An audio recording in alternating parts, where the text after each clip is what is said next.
It's about positive mindset. It's about hard work. It's about determination. It's about setting the big picture and going for it. Hey, and welcome to the You Can Be Anything podcast, a place where we talk about every and anything that impacts our lives on this journey of becoming our best versions. My name is Solange Che, and I am your host. In this podcast, I share my experiences, I share my story, my successes, my failures, my fears, my challenges, all with the goal to inspire someone out there. I stand to tell you today that no matter how many rock bottoms you hit in life, there is always room for self-improvement. So do not give up on yourself, because we are all unique in one way or the other.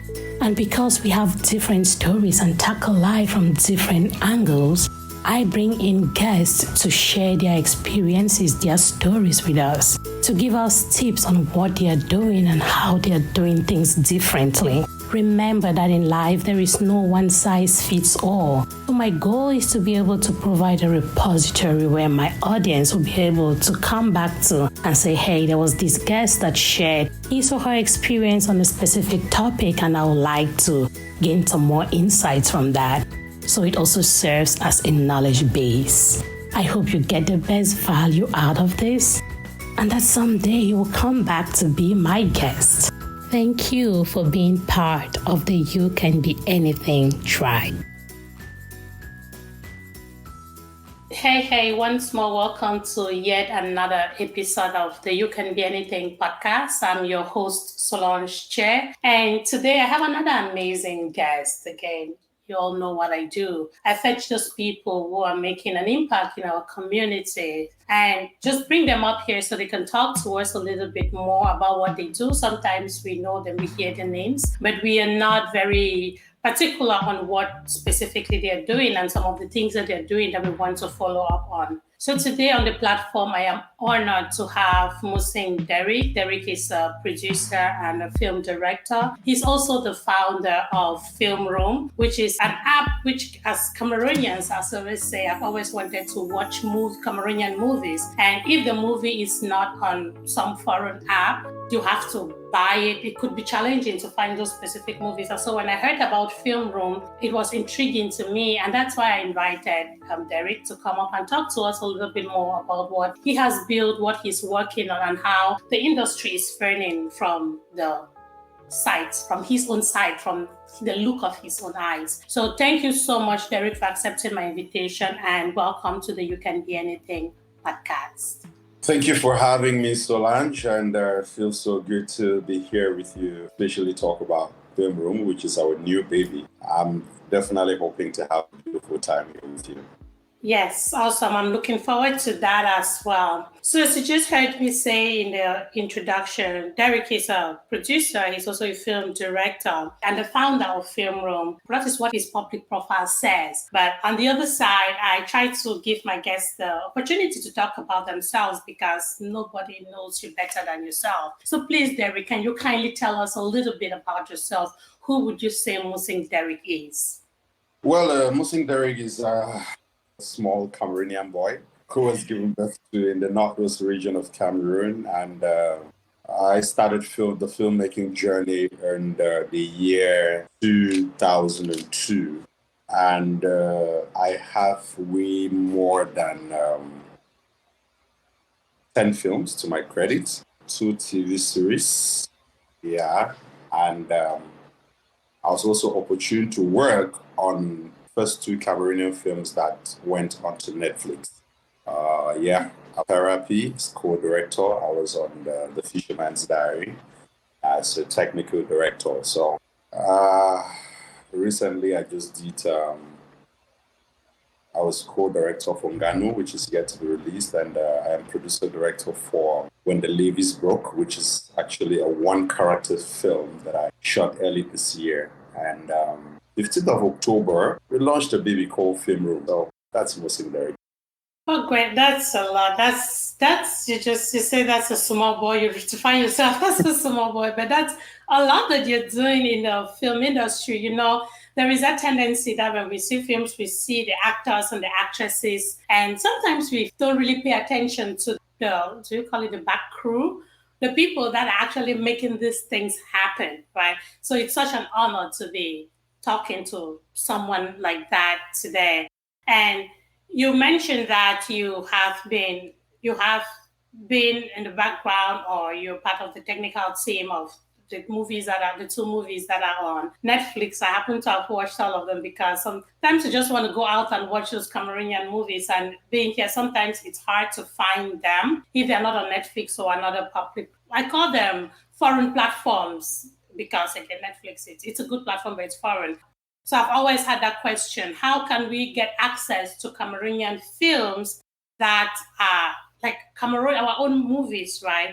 And that's why your whole idea of FilmRoom intrigued me. I think I first saw it when Nia Lemne advertised it on his platform. I was like, oh, and I've also seen it. I think Stephanie Thium has advertised it as well. So again, before talking to you today, I've never really known you. So I just recently followed you on the social media platforms. And that actually did give me, it set a base for which I'm sitting here today talking with you about. And that's what I would love for us to talk about.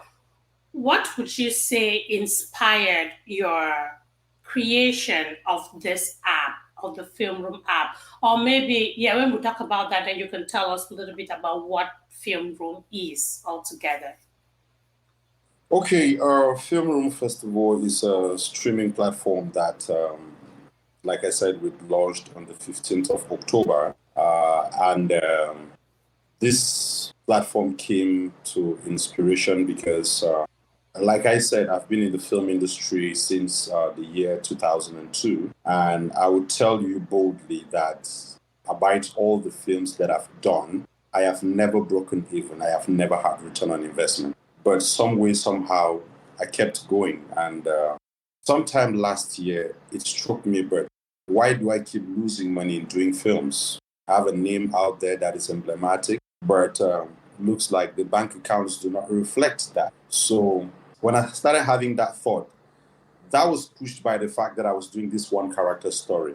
And it kept haunting me like, okay, you have to do this one. It has to go out. It has to go out. Then I somehow did a budget and I realized that it was no piece of cake. So I was like, are you going to go down that same road of doing films and coming back home without return on investment? So I kept on thinking and just some way, somehow got inspired. And I went to the leaning that when Therapy, The Fisherman's Diary, A Man for the Weekend went to Netflix, a lot of Cameroonians, they give quite some good reviews about the film. So which means that they watched the movie. There's no way they would be talking about the films. They didn't watch the films. So it kept on ticking in my head like, okay, probably digital distribution is no more a problem with Cameroonians. At least we can assert to the fact that we have good internet now. I mean, everybody can afford data. So when all of those things came to play, I found myself asking the question, don't you think it's about time that you put up a platform wherein Cameroonians can actually watch their own films, watch their own content, get to answer that question of where do we see Cameroonians? Because every day when I go around and somebody just says, that's Musing Derick, oh, yeah, I heard that you did this film, but where do we watch the films? There we go. And then again, it was also obvious that lots of Cameroonians are not yet prone to the Visa card, PayPal culture. So when you keep telling them they have to watch your film on Netflix or on other international platforms, they just tell you, okay, and they go away and that's it. So this entire backdrop just pushed me and kept pushing me. And just like God has always done it, he kept inspiring me. And I realized that the ideas kept accumulating, kept getting finer, and finer. And some way, somehow, around the month of March, I came to a budget after I had consulted a technical team. And when I came to this budget, I bet you it was not going to be an easy one. It wasn't going to be. So fortunately for me, I shared the idea with a colleague, Maclean Owemo, and she was amazed at the entire concept. And instantly she told me, you know what, this kind of vision, my husband would like to invest in it. I said, okay. I actually want a co-investor, but at the same time, I want someone who is level-headed, who understands that the first thing we need to do with this vision is to satisfy that appetite of Cameroonians and Africans, like where do we watch Cameroonian content? So she got back to the UK, talked with her husband, Hilary, and before I knew it, we set up a call. We were talking about the whole concept, and they told me they were ready to come on board and co-invest with me. And so we pushed through, and it took us like 8-9 months to have the web developers put this platform together. Now, the amazing thing about FilmRoom is you can access it on web, you can access it on the Android system, and we've had quite some delays which we do not see, but I think we are right now 95% gone with Apple. So in less than no time, we should have the app also on the iOS system. And then in the guise of our big picture, we want to also see that we are going to have the TV app also, the smart TV app also. So it's a full package that we are unleashing to Cameroonians and Africans gradually. But trust me, we have quite an amazing vision. We want to make sure that while we are powering Cameroonian producers by putting their content out there to the world to be able to watch, we also want to do our own FilmRoom originals such that there will never be a time when our audience is going to be shut off entertainment on FilmRoom. Awesome. That is great. And just listening to you talk, of course, I see vision, I see passion in what you've done. And so you said you got into the movie industry in the 2000s, about 2002. Yeah. Again, one of the things that I do on this podcast is I like to talk about people's backgrounds because, as I call the podcast, you can be anything. And the goal, asking you this question, is just for someone listening out there who might want to like, hey, how did he do this? How did he get started? How did he go about this whole journey and becoming who he is today? So the question I have for you is, becoming a movie producer, a director, and now being the architect, again, this is your whole idea that the developers put together to bring this app to life. How did your background contribute to this? Are you like your educational background? Because that is one of the most common questions that I get from my listeners who are aspiring, who are probably trying to change careers or they have to reskill or to upskill. So if you don't mind sharing with us, how does your background, your educational background play in this current business in which you find yourself? I would tell you sometimes a lot of people ask me why I say that, but I always say it proudly because I think that I'm one of those people who feels like our brains have been tailored to think in a particular direction, like education must influence what we do. I bet you when I did my first film, I was just in the high school. And when I did my second, which I would call my first major film, that won me my first 4 to 5 awards, both nationally and internationally. I had never studied film. I did not know what a close-up was. I did not know what a medium shot was. I remember that then I only told my camera operator, okay, bring the camera now. So when I put the light, make an army face me flop for camera. Like, that's the way I was describing my shots. But when I got my first 4 or 5 awards with that film, Cluster, that was in 2007, 2008. I was like, okay, means I can do this. And 2010, I did my second, which was a short film in 30th Day. And before I knew it, I raised an award in London, Best African Short Film. And I would say that in that category, I remember I was competing then. I think there was Chidi Chikere, I think there was McCollins Chidebe. I mean, those are bold names that I watched while I was still quite a kid. So when I found myself on those cross lines, I realized that it was really not about the education that I had or where I came from. I mean, I remember when I started this journey, my parents told me they were gonna disown me. Like, what is it with drama every day? What is it? You're coming back from school at 6, 7 p.m. You're in the drama club. You're leading the drama club. You're in the school choir. You're this. And it was just some crazy thing. And I would tell you something. I have one of the most confused educational background. Like, while in secondary school, I could challenge my literature teacher with literature. Like, I could tell them what they are teaching me. When I went to high school, I studied economics, geography, and history. And before I knew it, I found myself doing journalism and mass communication. And then before I knew it, I'm a filmmaker. I never practiced. I remember working with a few private radio stations in Bamenda, like 123, but it's like that was not where I belong. So I pushed over and I found myself walking the journey of filmmaking. So anybody watching me out there, I would tell you something. Life is about what you think first. It starts from an idea. It starts from listening to that small voice in you that tells you you can do it. You can do it. Go for this, go for this, go for this. That should be our biggest motivation. And like I said, after my second film, I was like, okay, this is where I belong. And it will shock you that, like I said, I've done over 10 films. I've never broken even, but I'm still here. I think it's somewhat until last 2 or 3 years that I could see that, okay, I actually felt film money. Some money. Yes, but without which it's been passion. Wow. One of the reasons I wanted to talk about that, as I say, is what people look up to. We have a lot of people who are like, oh, no, I studied this. I have to do this. And they find that they are kind of burying their dreams. Like the ideas come and they push them aside because, hey, that's not what I studied in university and stuff like that. That's why I asked you that question. And thank you for sharing your story and for sharing your journey. Again, that journalism and mass communication, you're right. I tried to get into that department twice in UB and they rejected me. So just so you know.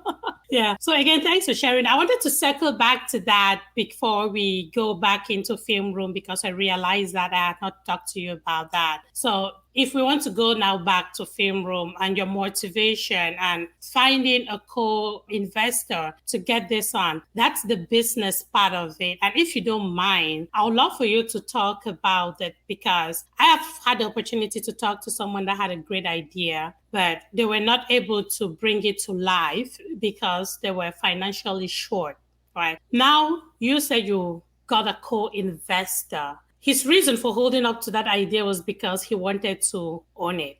If you don't mind, now you are a business person, you have that entrepreneurial brain. What do you think, or what can you share with us as some of the ideals or some of the advantages of having a co-investor when you think of a business that you want to do and you want to get into? If someone is listening out there and they are stuck on a business idea because they are financially short, and they are also not very sure if they want to get someone to join with them to do this business, what do you have to share with that kind of a person?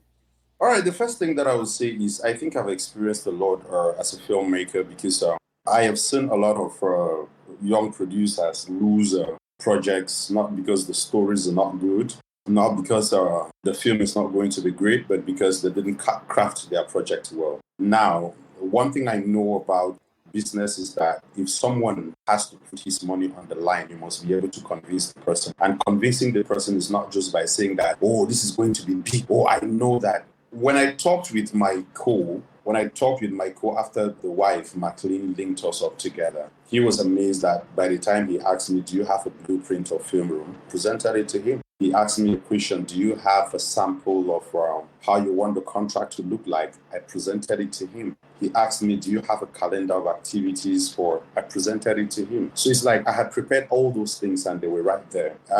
But most young people nowadays, they want to go to co-investment, but they don't have what it takes. Someone cannot just come and tell you, I want to do this. I know that it's going to be big and it's good. A lot of people have done the big things and they end up in cupboards. So it's from what you present to a business person that the person looks at if he or she wants to be there. You understand? And personally, I would have acted like any other normal Cameroonian. Like, I want to do it by myself. It's my idea. I want to. But I know also that most of the people who have succeeded out there, you hear of the richest people out there, but trust me, their support system is embedded in the partners that they have on their businesses. Because the moment you get a partner, it's no more about you. You will not wake up one morning and say, it's 6 a.m. I'm not going out. I'll go at 10 o'clock. No, you know that some way, somehow, you have a report to give back to your coach. Have an objective to attend to. So it just keeps you disciplined. It makes it better because no matter how good the FilmRoom idea could have been, I can't tap into another person's brain if that person is not on the table. So having a second brain, a third brain, a fourth brain on the table just makes it better, because while you're trying to cut a T, they will tell you, no, dot an I, and it's going to make it better. So you realize that you just keep polishing up that dream, you keep making it better, you keep fine-tuning it. Before you know it, while you're looking for the monetization, for one monetization opportunity, the other partner is looking for another monetization opportunity. At the end of the day, it is two and not one anymore. So I quickly thought that if we are looking at a long-lasting solution for distribution in Cameroon, if we're looking at monetizing film distribution in Cameroon through FilmRoom, there was need for more partners to come on board. And that's why I quickly opened up to having a partner. And like I said, you would be shocked if I were to call the figures. I'd rather not. But it was quite demanding. Trust me, it was quite. When I received the first invoice from the web developers. Yes, I would tell you that we had 7 guys working on this platform, and all of them are Google certified administrators from different countries. So when I received the first invoice, I was like, what? You don't need to call the numbers. I have an idea of what to charge for things like that. So having Hillary come on board made it quite more beautiful, easier, put me on that discipline part, it lightened the burden from my shoulders, because just some way, somehow, you kind of always have that feeling that you're sharing the burden with somebody. So it works really well. That's great. And my takeaway from what you've just said is, yes, apart from the person that says, hey, I want to own this is my thing. And with the possibility that there's, in some cases, that dream never really gets to realization. For someone who has an idea that they believe it's good, instead of going around saying that, oh, this is big, this is going to be a blockbuster, it's better to be prepared. Because what I heard from you is, when you're prepared, you have your blueprints, you have the sample of everything that you need, and you present it to someone, it's easier to get that person on your side, to get that person to invest in your idea, because they see how ready you are. And yes, you're right when you said that some people just go out and say, oh, I have this idea, and you ask them, by the time you get to the 4th question, no answer. And that just shows that they're not ready. Okay. That's a good tip. Thank you for sharing that. And I hope that anybody that thinks, that has an idea that they're trying to bring to realization, will learn a lot from what you just shared with us. Now, going back into FilmRoom, the app. So is the website, is a web-based site of FilmRoom active? I use the app, not the web yet. www.filmroomhq.com. Okay, great. So I will add all of that to the description. So if anybody's listening, but again, I found the app on Android and downloaded it and actually bought a film, as I was just saying, and it looks, how do we get the movies on FilmRoom? My question is, I remember asking when one of the premieres that just got finished in the US here, my first question was like, hey, is that going to be on FilmRoom? How do I put this question in a way that doesn't seem like I want you to get all the films? But the whole idea is it all Cameroonian movies, like our national-based movies, that you believe you'll be able to host on FilmRoom? Well, the truth is, I will say it without mincing words, that unfortunately, nobody has savored the big picture that we have for FilmRoom. That's because since we've been having these hurdles with Apple, and we realized that quite a considerable part of the world now uses iPhone, we didn't want to keep pushing out films and keep getting the complaint of what do we, the iOS users, do. So we had to slow down with our agenda. But I would tell you that it is our wish, it is in our plan to have every Cameroonian filmmaker have their film on FilmRoom. Why I say so is because we have designed a module that allows filmmakers to make good money through FilmRoom. Yes, our module was designed with the optimal profit margin in mind, but we know what optimal profit does in the long run to everybody, every business. That's exactly the module that we designed. So we want to have all Cameroonian films on FilmRoom, because trust me, after we talk with the producers always see that possibility and they come with us. But also, FilmRoom is a very giant project, and like I said, it's been financially draining, such that in the months ahead, in the long run, we don't want to limit ourselves just to Cameroonian films. We want to have countries come on board, so that way, because truth be told, if we limit ourselves just to Cameroonian films, the tendency is going to be that everything is done by Cameroonians for Cameroonians. Our films will stay. But the moment we open the platform to other African countries, in the course of exploiting their own content, they will exploit our own content. Yep. So it's give and take things. So we are going to go to other countries. But like the advocacy has been going, I don't know how right it has been, but the 80-20 thing that people have been talking about, we intend to actually keep the 80-20 facet on FilmRoom. So we'll have 80% of Cameroonian content. Yes, and then 20% from other African countries. We might shift it depending on how our policies, will get modified. And someone also asked me a few weeks ago if FilmRoom is going to be only for English filmmakers. And I said, FilmRoom is a platform created by Cameroonians for Cameroonians. So we want to have all films, be it English or French films, on the platform. And we even also want to create that possibility of either sides, English or French, doing their films and dubbing them into,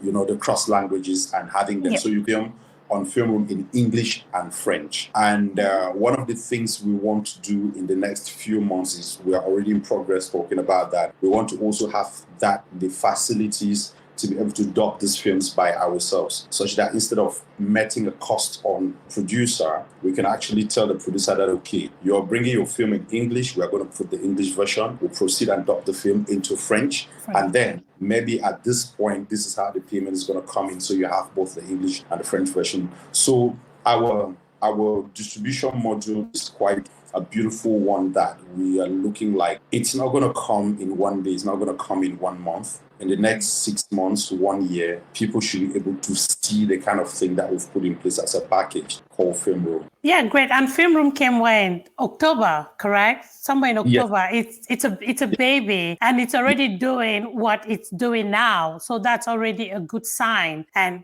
what happens, there's always going to be those updates. Even the biggest platforms make updates on the app. So yeah. If you ask me, when I got into it, I'll tell you that I was already impressed, for real. I was already impressed with what I saw and the fact that I could buy a movie. And you're talking about maximum profitability for the filmmakers that come on there. In my opinion, what I paid for a movie was not expensive.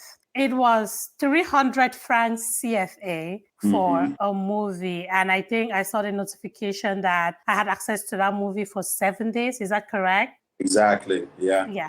So that doesn't sound like a lot of money. It sounds very affordable, I would say. And also the fact that I saw the possibility that you can actually share vouchers and have your loved ones watch a movie. Like, for example, if I bought Saving Bango, I could watch Saving Bango, and within the 7 days, I have another person that has FilmRoom access watch that same movie within 7 days. Did I read that right? No. Now, let me give you a quick run of how FilmRoom is. Please. Now, we have like you said, you can do a direct purchase of the film, which is you pay for a film either with MTN or Momo, Orange Money, Visa card, MasterCard. In the months ahead, as our big picture, we also want to incorporate cryptocurrency. So we are doing so. But then you can directly purchase your film and you have access to the film for 7 days. But I will also break your heart that to safeguard the content of producers, you can't share your account with any other person. So if you were going to give your logins to another person to watch the film, what is going to happen is the person will not be able to log in if you've not logged out. So I don't think you want to keep risking your password to people like that. I mean, 300 francs is considerable. Now, on the voucher thing that you purchase, this is how it works. We quickly thought that, for example, Solange is in the United States, and Solange could want her mother to watch the film in Cameroon. Instead of having to do money transfer to mommy to go onto the platform and buy a film, what Solange simply does is she goes to her back office and purchases a voucher.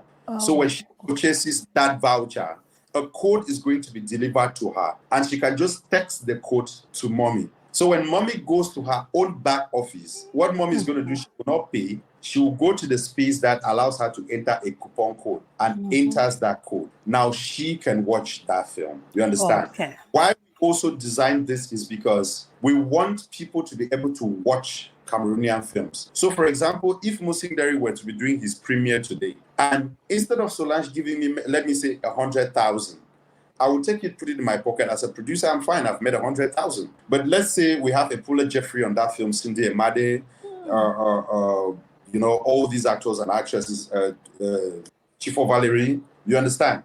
So that money gets into my pocket as a producer, but people don't get to watch the movie. They don't get to watch Chifo Valerie. They don't get to watch Paula Jeffrey. So, but imagine that we are releasing Musing's film on FilmRoom, and Solange goes to her back office and buys 500 coupons and tell people, if you watch my podcast on YouTube and you show proof that you've watched it, you earn a voucher to watch a film on FilmRoom. You understand? And she does a giveaway. What happens? There's no way those vouchers will be dumped in the dustbin. Those vouchers you use to watch the films, and you realize that those will be 500 people watching Chifo Valerie, 500 people watching Paula Jeffrey. So that's why we quickly came up with the possibility of purchasing coupons on FilmRoom. And then there's a third possibility. We know that life is so fast. After this, Solange wants to rush to school to pick up her daughter. Solange wants to do this or that or that or that. So that time of coming onto clicking on the film, buying the film all the times, inputting her card details or Momo details is also strenuous. So there's a third possibility on the back office, which is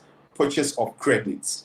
So what happens with purchase of credits is that instead of Solange just going to the back office and buying one film for $300, Solange can actually deposit $200 on her back office and leave it there. So every time that she comes, she sees a new film, she just clicks on purchase with credits, and it's going to pay. Yes, it's going to just, the movie's going to be paid from the credits, and that's how the credits just reduce from her back office until they are exhausted. So you realize the level of watching films on the platform, we've made it so exhaustive and flexible that people can cut across anyway, anyhow. And then there's another amazing feature that I would like to tell you about. If you go to your back office, you see what there's something there called your referral link. Now, if you copy that referral link, for example, you want to tell somebody about FilmRoom, you just tell the person that, okay, let me send you a link for you to subscribe. You copy that link and send to the person. What happens is the person clicks on that link, subscribes to FilmRoom. That person is subscribed under you. So what happens every time that the person buys a film on FilmRoom, you make a commission. So that commission now can be eventually, for example, if somebody buys a film for 300 francs, you're likely to make a commission of about 25 francs. So if you were to accumulate more of these commissions, you can eventually watch more films on FilmRoom. So it goes to your credit, correct? So your commissions now will go to your credit side. Okay. Go to credits, yes. So in the months ahead, what we also want to do is we want our consumers to be able to make money. So in the months ahead, we are going to set a barème wherein, let's say you get up to 1,000 francs as referral commissions. What should happen is you should be able to withdraw that money into your Momo, into your Orange, into your what. So those are some of the special things that we did, because actually a lot of people always ask me, okay, so many platforms have come, they have gone. There are a lot of streaming platforms. What is going to make FilmRoom different? Keep telling people the features that we've put on FilmRoom. I mean, while the producer is making money, consumers are making money. People can do giveaways and all of that, and it just keeps going. So that's FilmRoom for you. Yeah, I would say that what I have seen so far doesn't look like something that will go. And all I can root for is more amazing stuff and the availability, right? Let people have access to it. I would say that what I have seen when it comes to FilmRoom so far definitely looks like the future of Cameroon movies, because for me, if you ask me personally, it's about being able to see those Cameroonian movies, right? It's especially if I'm not living in Cameroon, that sometimes you'll see the times that they used to stream our local movies on TV. I don't have access to those channels today. But if I know that I can go onto FilmRoom and I pick one of my star actors or actresses in Cameroon and watch their movies and stuff, I bet you that it does sound like a promising future for our Cameroon film industry. Thank you so much for sharing that information. So this is where, again, we have spoken about FilmRoom. You've given, I don't know, in the course of talking, we did say how people can find the app, right? Both on Android, and I did see that there is a step-by-step guide on getting it on iOS, but it is not like direct. No, is it iOS? That was a web, if I'm not mistaken. The web, I think. The web. Yeah. Yes, it was a web, but you're working on getting it on iOS. I am an iOS fan, so it's just because I do stuff like this. I happen to have had an Android, so I was able to download it. So we are waiting for it. Us, the iPhone lovers, are waiting for FilmRoom to get onto iOS so that it can be on my main phone as well. I'd love to have that. Like I mentioned at the start, we are like 5% gone. I think him rushing to attend to you because there's a document that the Apple guys asked me this morning, and I had to rush to that they have it. So I think that's the last. After that, maybe the next 1 or 2 days, we should be on iOS. We are going to bounce back plan. Yeah. Okay, great. Awesome. Well, I wish you all the best with that. So again, Derick, I appreciate your time. I thank you so much for coming on to talk about FilmRoom and to talk about how this is going for you. Before I go to my signature part of the podcast, if you don't mind sharing in just a few words, you don't need to go too deep into it. What would you say are some of the challenges that have hit you on this whole process of bringing FilmRoom to life? What would you say has been your biggest challenge? In the process, no big challenge, because I think some way, somehow we had it all figured out. So that hasn't worried me. I think our biggest challenge is every Cameroonian, because truth be told, it's the same thing that is happening to the national team right now. Everybody is a professional coach except Rigobert Song. And so a lot of people, the moment we slowed down with our publicity plan for FilmRoom, we started having the criticisms, we started having the negative comments coming in. We started having people already saying that, that team will come so now for come so then go. But the truth is that when you do your studies, you realize that 70% of the people around the world now use the iOS. So why engage? I mean, it's a business venture. Yeah. Why engage on wanting to just keep pushing an agenda because you want to satisfy what people are thinking? Whereas the best way to go by it, get it all right, and then have everybody satisfied. A lot of people, I think if you go onto FilmRoom, you will notice now that paying with the people who started from day one, paying with their credit card was almost a problem because they had error messages and all of that. There were quite some bugs on the platform. So while we are trying to work on the background to make sure that everything goes smoothly and every user uses the platform without a problem, our biggest challenge is every Cameroonian who has now become a better professional in making FilmRoom better than us who conceived it. That's for real. That's the backlash that unfortunately you have to deal with as well, because truth be told, if you don't get that from Cameroon, then you're not doing this in Cameroon. We all know that. That is just a sign that this is happening in Cameroon. So exactly. Again, I'm sure that you have all the shields. You don't let those things pull you down because you have a vision, as you said. There is a plan, and the public will not determine your business plan for you. So,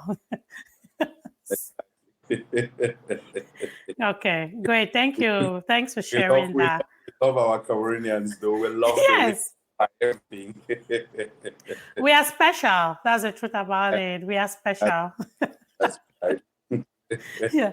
Awesome. Thanks again for sharing that. You sound like a very dynamic, open-minded person. Who would you say is your mentor? Who do you look up to?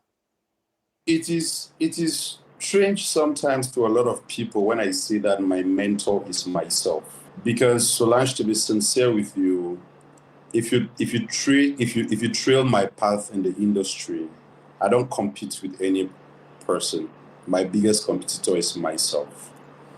When I fail, I don't sit down crying why I failed. I find out why I failed. I don't comment on negativity. If you notice, no matter how hard the gossip is, I will not be a part of it. If I think that I have an opinion, I will do the due diligence of calling you privately and talking about it with you. So I think all of that happens not because I'm a Superman, but because I have mentored myself over years to understand that life is about you. Life is about what you want. It's not about what people say. It's not about what people are. And a lot of times we miss out on our potentials because we are chasing the vision of other people. So I am just me. I want to be me. I want to create, I want to do my things differently, and I want to come out successful. I don't want failure. If I fail, I stand up until I take it to success. So I mentor myself that way, and I stay that way. And above all, I have one dream. I want to write my name in the books of the most successful people in Africa, the most successful people in the world. And to do that, it's all about staying focused. It's all about asking yourself, how did those other people get there? It's hard work, it's determination. They didn't do evil to any other person. They didn't drag any other person down. They just kept going. So I try to mentor myself. I'm happy I asked you that question because, again, it's a perspective that is not very common. So I'm glad that the way my brain works, I look at you and I try. It helps me just by talking and looking at you.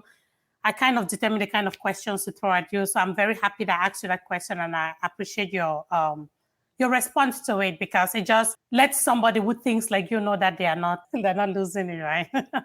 It's okay to look up to yourself. It is okay to set the goals for yourself and make yourself the rod that you want to catch up to. Like, hey, this is what I want to be, and look up to it and become that. So I do appreciate you for sharing that. Thank you so much. If you don't mind, Solange, I'd like to share your story, a short story. Yes, definitely. Yesterday. So there's this young man I met because I moved from Bamenda to Douala. I met him while I was new in Douala.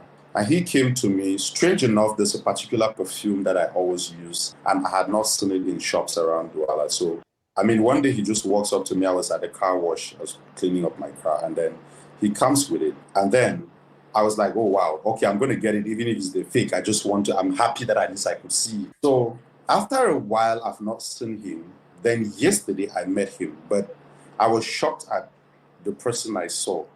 He wasn't looking that very good. And he came to me saying it was not going, things are not going, business is not moving. He's just actually out to even get something to eat. So I looked at him for a moment, and then I asked him, what happened to your business? He said, it's not going. I said, what happened to your business? He said, some people have taken out his perfumes on credit that will not pay. And then I stopped my car actually, and I told him to come. And I asked him, when I saw you, you were looking good. Now you don't look good. How have you been doing your business? He says he knows people that he just carries his perfumes and goes to them, and then that. I said, so out of that, how do you make extra money? Because if you sell me a perfume today and you come back after 2 days, if I still have that one, I'll not buy another one. Yep. So he's like, oh, he's always on. I told him that you don't have a business model.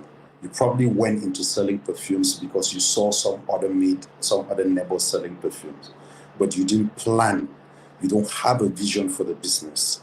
And he was like, yes, that's true. He was just wanting to survive. And I told him, do yourself a favor. Go back, sit down, ask yourself why you failed. Realize that if somebody buys a perfume from you, it's going to take him 3, 4, 5 months before he buys the next one, which means every day you should be scouting for a new buyer, scouting for a new client. Why am I telling you this story? I think it goes back to the same thing that I'm saying. A lot of us want to go into films because Musing Derick is doing films. A lot of us want to go into films because Quintus has won 100 and something awards with Fisherman's Diary. But what is your focus? What is your big picture? Where are you going to? What do you want to achieve with the film you want to do? If you can answer that question, you can be a filmmaker. If you can answer that question, you stay at that level of, okay, you're doing a film for your Cartier brothers to watch and say, hey, I see you for TV. So I think we need to be intentional with everything that we do. And that's how I inspire myself. Awesome. And this leads me to our question, my signature question of the podcast. There is that one person listening to you now, Derick. There is that one person that just wants to extort. I call it extort because sometimes you have to forcefully remove knowledge and advice from people. And being not a very big platform, I still make you look like the biggest man on earth. So I put you on the platform, I put you on a place, on a podium where you have the mic to throw that one advice to one person that cares to listen. Let's say the words of Musing Derick today are the words that are going to change the world. What is it that you'll tell someone that cares to listen to you today? The mic is yours. There's space for everybody. There's no need fighting. If we all should consider ourselves goats tied on a field of green grass, if tomorrow you were to be moved from position A to position B, there will still be grass for you to chew on, even after there was goat C on that position. It's about positive mindset. It's about hard work. It's about determination. It's about setting the big picture and going for it. The big names out there never got to where they are because they betrayed someone or talked less of some other person. They got there because they believed that there is space for everybody. There's enough for everybody. That's all. Thank you. You just joined the movement of eradicating scarcity mentality from the minds of Cameroonians. Thank you for joining that train. I'm humbled. Thank you again so much, Derick. Thanks for taking the time out of your schedule. I know how I had to follow you up on there to like, hey, Derick, please create time for me. And that you finally did. I am happy that you came on the platform. I'm happy that you shared what you've shared with us. And I'm going to, in the description of this podcast, I'm going to put your information there, whatever information you want to put out there, and also the links on how people can get the app. And my final words. You see how these people, they jealousy you and I. Jealousy you. It's okay. We've gone through it and it has been amazing. I appreciate you so much. And thanks again for being part of the You Can Be Anything podcast. Thank you for being persistent to have me. I mean, I know how it went down, but I mean, it's beautiful being here. I'd like to come back again to start sharing the FilmRoom. Yeah, when the money comes, come and talk to us about it. That is what we love to hear. Exactly. I appreciate you so much. Yeah. Thank you so much for being part of the You Can Be Anything podcast tribe. I appreciate you for spending the time with us. Please kindly follow the podcast on all the social media platforms at You Can Be Anything Podcast. And if you like to watch the video versions of the episodes, you can find those on YouTube under my name, Solange Che. Please kindly subscribe to that channel. I'd appreciate it. Also, if you would like to support the podcast, there is a support button on the website www.youcanbeanythingpodcast.com where you can click on to support the podcast. And for you who is ready to be my guest, do not hesitate to reach out either on the social media platforms or just email me at youcanbeanything21@gmail.com. I'll be happy to have you. Stay blessed and be good to each other. Bye-bye.